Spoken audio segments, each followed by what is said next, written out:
नमस्कार दोस्तों, मैं एसी साहू आप सभी का अपने YouTube channel AC chemistry classes में बहुत बहुत स्वागत करता हूं। बेसिक केमिस्ट्री के इस सीरीज में हम आज चर्चा करने वाले हैं फिजिकल स्टेट्स ऑफ मैटर पे। जैसा कि आप सब जानते ही होंगे कि मैटर क्या होता है। दुनिया में जितनी भी चीज़ें हैं उनको हम मैटर कहते हैं। क्यों? क्योंकि वो एक पर्टिकुलर स्पेस को ऑक्यूपाई करते हैं, एक निश्चित जगह घेरते हैं और उनका एक निश्चित मास होता है। ठीक है, इसी आधार पे हम जो मैटर्स हैं उनको 3 स्टेट्स में क्लासिफाई करते हैं, सॉलिड, लिक्विड और गैस। ठीक है, सबसे पहले हम बात करेंगे सॉलिड स्टेट की। ठीक है, तो ऐसा कौन सा मैटर है जिसको हम सॉलिड कहेंगे? तो चलिए देखते हैं चार्ट में क्या है। ठीक है, सबसे पहला है किसी भी सॉलिड के लिए पहली क्राइटेरिया जो है वो फिक्स शेप होता है। मतलब ऐसा कोई भी मैटर जिसका शेप फिक्स हो तब वो कहलाएगा आपका सॉलिड। साथ ही साथ दूसरा है कि उसका वॉल्यूम भी फिक्स होना चाहिए। वॉल्यूम समझते हैं आप लोग? ठीक है, अगर आपको वॉल्यूम समझने में थोड़ी बहुत परेशानी हो रही हो तो हमारा एक बेसिक केमिस्ट्री का सीरीज वॉल्यूम के ऊपर भी है, आप उसको जाके देख सकते हैं। फिर है आपका थर्ड, लेस इंटरस्टेशियल स्पेस। ठीक है, इंटरस्टेशियल स्पेस का मतलब क्या होता है? किसी भी मैटर में जो मॉलिक्यूल्स हैं, ठीक है, उनके बीच का जो गैप है, खाली जगह है, उसको हम लोग इंटरस्टेशियल स्पेस कहते हैं। देखिए सॉलिड का स्ट्रक्चर है, इसमें हमको पूरा दिखाई दे रहा है कि यहां स्पेस बहुत कम है। ठीक है, तो जो मॉलिक्यूल्स के बीच का जो गैप है वो इंटरस्टेशियल स्पेस कहलाता है। सॉलिड में ये बहुत कम होता है। ठीक है, बहुत ही कम। फिर क्या है इसका नेक्स्ट कैरेक्टर है आपका high force of attraction. Force of attraction समझते हैं? वो फोर्स जिससे मॉलिक्यूल एक दूसरे को पकड़ के रखते हैं, खींच के रखते हैं, उसको हम लोग फोर्स ऑफ अट्रैक्शन कहते हैं। अगर मॉलिक्यूल एक दूसरे से बहुत दूर दूर होंगे तो फोर्स ऑफ अट्रैक्शन बहुत कम हो जाएगा।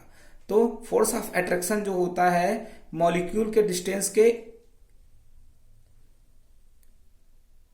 इनवर्सली प्रोपोर्शनल होता है। मतलब जितना डिस्टेंस कम होगा उतना फोर्स ऑफ अट्रैक्शन ज्यादा होगा। इसलिए सॉलिड में मॉलिक्यूल्स जो है एक दूसरे के बहुत करीब होते हैं, इसलिए फोर्स ऑफ अट्रैक्शन बहुत ज्यादा होता है। ठीक है, एक और कैरेक्टर है वो है कंप्रेसिबिलिटी। कंप्रेसिबिलिटी का मतलब समझते हैं? जब किसी मैटर को हम कंप्रेस करते हैं तो वो कंप्रेस होता है कि नहीं, अपना साइज चेंज करता है, साइज और शेप चेंज करता है कि नहीं, इसको हम लोग कंप्रेसिबिलिटी कहते हैं। सॉलिड में ऐसा कोई कैरेक्टर नहीं होता है। इसके पीछे 2 कारण है, पहला उसकी डेंसिटी और दूसरा उसका फोर्स ऑफ अट्रैक्शन। ठीक है, डेंसिटी बहुत ज्यादा होने के कारण वो कंप्रेस नहीं हो पाता है, क्योंकि और डेंसिटी जो है ज्यादा डेंस नहीं हो सकती है। और दूसरा है force of attraction. Force of attraction ज्यादा होने के कारण मॉलिक्यूल्स एक दूसरे से पूरे सटे होते हैं, अटैच्ड होते हैं, इसलिए वो और ज्यादा एक दूसरे पे अटैच नहीं हो सकते हैं, ज्यादा नजदीक नहीं आ सकते हैं। इसलिए फोर्स ऑफ अट्रैक्शन ज्यादा होने के कारण वो कंप्रेस नहीं होगा। ठीक है, जो दूसरा स्टेट है वो कहलाता है हमारा लिक्विड स्टेट। लिक्विड स्टेट का मतलब क्या होता है? किस मैटर को हम लिक्विड कहेंगे? तो ध्यान से सुनिए, ऐसा कोई भी मैटर जिसका शेप फिक्स ना हो, ठीक है, फिक्स शेप ना हो, उसको जिस कंटेनर में डाला जाए वो उसी कंटेनर के जैसा शेप गेन कर ले, तब इसको हम लिक्विड कहेंगे। ठीक है, लिक्विड का भी वॉल्यूम फिक्स होता है। ठीक है, कैसे फिक्स होता है? अगर आप एक पर्टिकुलर वॉल्यूम का लिक्विड ले लें और उसको डिफरेंट डिफरेंट एपरेटस में डालें तो सिर्फ उसका शेप चेंज होगा। ठीक है, शेप चेंज होने के साथ उसका वॉल्यूम चेंज नहीं होता है, इसलिए उसका वॉल्यूम हमेशा फिक्स होगा। फिर है उसका इंटरस्टेशियल स्पेस कितना होता है? तो उसका इंटरस्टेशियल स्पेस मतलब जो मॉलिक्यूल्स के बीच की खाली जगह है वो गैस की तुलना में कम होती है और सॉलिड की तुलना में ज्यादा होती है। ठीक है, सॉलिड में इंटरस्टेशियल स्पेस अगर आप देखें तो वो बहुत कम है, जबकि लिक्विड में उससे ज्यादा है। ठीक है, और वैसे ही आगे देखें फोर्स ऑफ अट्रैक्शन, तो फोर्स ऑफ अट्रैक्शन सॉलिड में सबसे ज्यादा होती है। सॉलिड के बाद जो फोर्स ऑफ अट्रैक्शन होता है वो लिक्विड में होता है, सॉलिड से थोड़ा सा कम।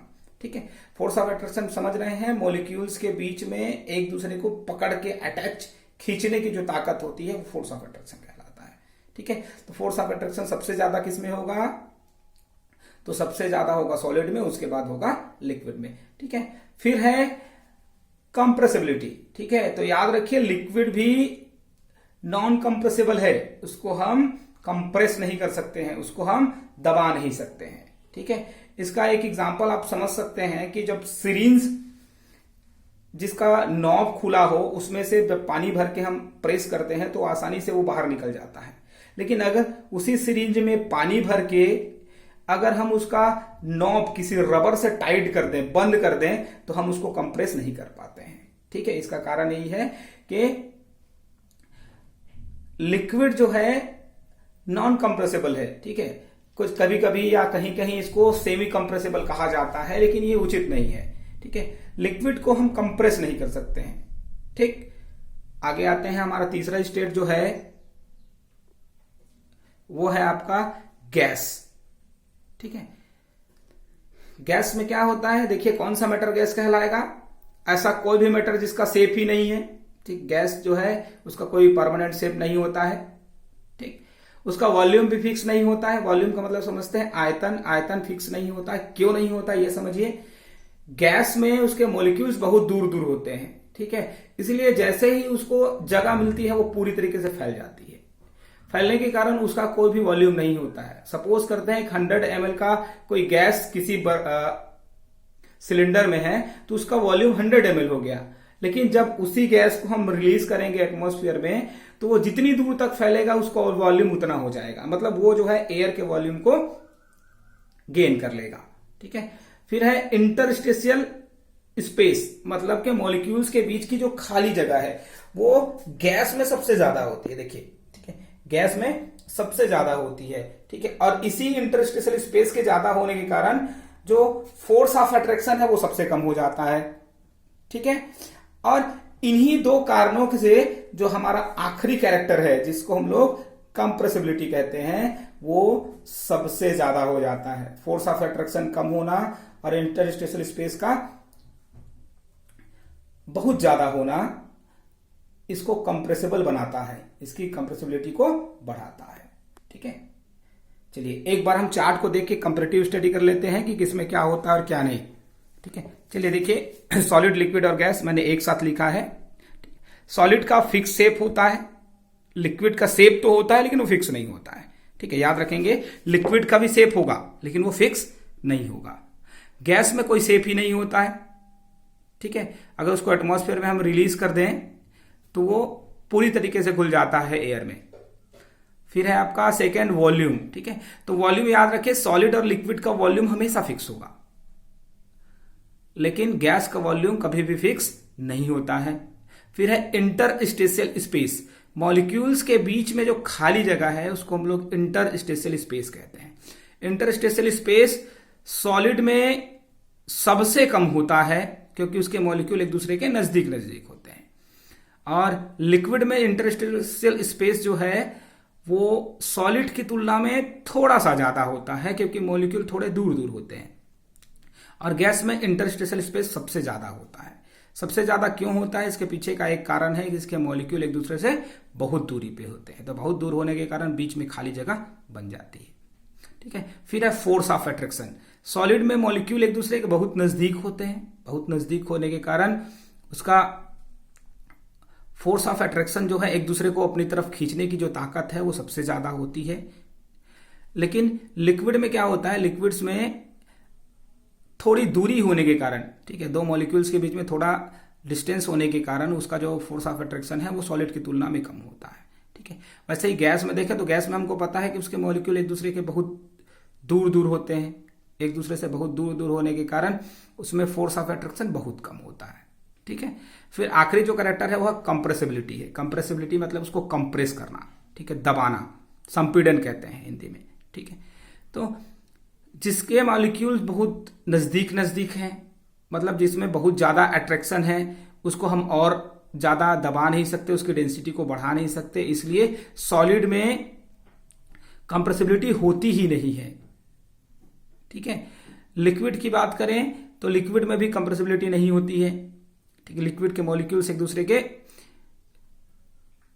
बहुत नजदीक होते हैं, सॉलिड की तुलना में थोड़े दूर सही लेकिन नजदीक होते हैं, इसी कारण इसको भी हम कंप्रेस नहीं कर सकते। लेकिन गैस के मॉलिक्यूल्स में क्या होता है, कंप्रेसिबिलिटी बहुत ज्यादा होती है क्योंकि उसके मॉलिक्यूल एक दूसरे से बहुत दूर होते हैं, इसलिए उसको हाई कंप्रेसिबल कहते हैं। ठीक है, इसका एग्जांपल आप लोग समझ सकते हैं, जो आपके घर में एलपीजी सिलेंडर है, ठीक है। या कुछ लोग डीओ यूज करते हैं, उसमें क्या होता है, गैस को कंप्रेस करके फील किया जाता है, ठीक है। इसीलिए वो जो है उसके मॉलिक्यूल्स नजदीक नजदीक होते हैं और एक छोटे से सिलेंडर में बहुत सारा गैस आ जाता है, ठीक है। तो याद रखिएगा फिजिकल स्टेट ऑफ मैटर में ये 3 स्टेट है, सॉलिड, लिक्विड और गैस। साथ ही साथ दोस्तों याद रखिए 2 और फिजिकल स्टेट होते हैं, ठीक है। एक प्लाज्मा और दूसरा है बोस आइंस्टीन, ठीक है, BES कहते हैं। प्लाज्मा स्टेट क्या है, तो जब कोई मैटर जो है सॉलिड और लिक्विड दोनों के बीच में एक इंटरमीडिएट स्टेट रखता है तब उसको हम लोग प्लाज्मा कहते हैं, ठीक है। मतलब ऐसा स्टेट जो ना तो पूरी तरीके से सॉलिड है और ना ही पूरी तरीके से लिक्विड है, तब उसको हम क्या कहेंगे, प्लाज्मा स्टेट कहते हैं, ठीक है। और 5वां जो कहलाता है वो है बोस आइंस्टीन स्टेट, BES कहते हैं, ठीक है। ये BES क्या है, तो BES एक स्पेसिफिक स्टेट है, ठीक है, जिसमें एक यूनिट जो है, एक सिंगल इकाई जो है वो एक परमानेंट स्ट्रक्चर होती है और वो बेसिकली सॉलिड होती है, ठीक है। लेकिन जब बहुत सारे यूनिट्स को एक साथ हम कंबाइन कर देते हैं तो वो उसके कैरेक्टर जो है सॉलिड के जैसे नहीं होते हैं, ठीक है। इसको हम लोग BES, बोस आइंस्टीन स्टेट कहते हैं, ठीक है। एग्जाम्पल ये है कि जब किसी बर्तन में हम नमक को या शक्कर को रखते हैं तो उस बर्नर का या उस बर्तन का आकार ले लेता है जिसमें हम उसको रखते हैं, ठीक है। तो अगर ऐसा है तो ये लिक्विड होना चाहिए, क्योंकि लिक्विड की प्रॉपर्टी है कि जिस एपरेटस में हम रखें उसका वो शेप गेन कर ले। लेकिन जब उसमें से हम एक क्रिस्टल को बाहर निकालते हैं तो उसका क्रिस्टल जो है एज इट इज, जैसा उसका शेप है उसी तरीके से होता है, ठीक है। तो ये जो फिजिकल स्टेट है दोस्तों ये कहलाता है बोस आइंस्टीन स्टेट। इसमें क्या होता है, एक सिंगल यूनिट तो सॉलिड ही होता है, लेकिन जब ये एक साथ कंबाइन होते हैं तो इसके अंदर कुछ कैरेक्टर जो है वो हमको बदले हुए दिखाई देते हैं, ठीक है।